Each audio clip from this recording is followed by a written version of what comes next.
गोष्टचं नाव संकटातून तारलेले कुटुंब. श्री स्वामी समर्थांची कृपा. चला तर आपण ही गोष्ट ऐकूया.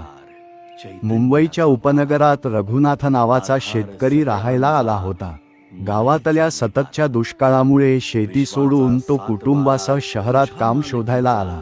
पण शहरातल्या महागाईमुळे आणि कमी मजुरीमुळे त्याचं कधीच पोट भरलं नाही. वर गावातून घेतलेलं कर्ज सतत वाढत होतं.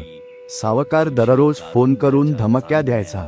घरात पत्नी आणि 2 लहान मुलं उपाशी पोटी रडायची. रघुनाथ खूप चिंतेत पडला.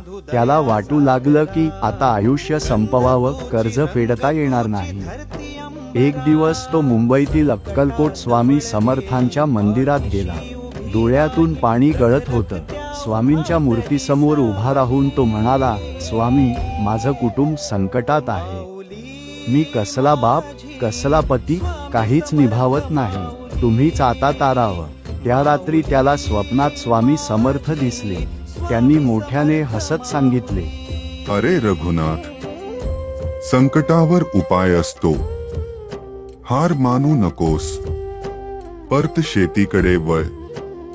मुंबईतल्या एका मोठ्या बाजारात तुला तुझ्या शेतमालाची खरी किंमत मिळेल.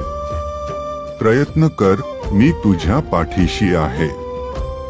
दुसऱ्या दिवशी रघुनाथाने नव्या जोमाने शेतीकडे लक्ष दिलं. मुंबईच्या बाजारात त्याने थेट ग्राहकांना भाजीपाला विकायला सुरुवात केली. त्याला जास्त पैसा मिळू लागला. हळूहळू त्याचे कर्ज फेडले गेले. सावकार एकदा मुंबईत आला आणि रघुनाथाची प्रगती बघून तो म्हणाला, हे तुझ्या कष्टाचं आणि स्वामी समर्थांच्या आशीर्वादाचं फळ आहे. मी तुला जी भीती दाखवली त्यासाठी मला क्षमा कर. रघुनाथाच्या डोळ्यांतून आनंदाश्रू वाहू लागले. मुंबईसारख्या गजबजलेल्या शहरात सुद्धा स्वामी समर्थ संकटात असलेल्या भक्ताचा आधार होता.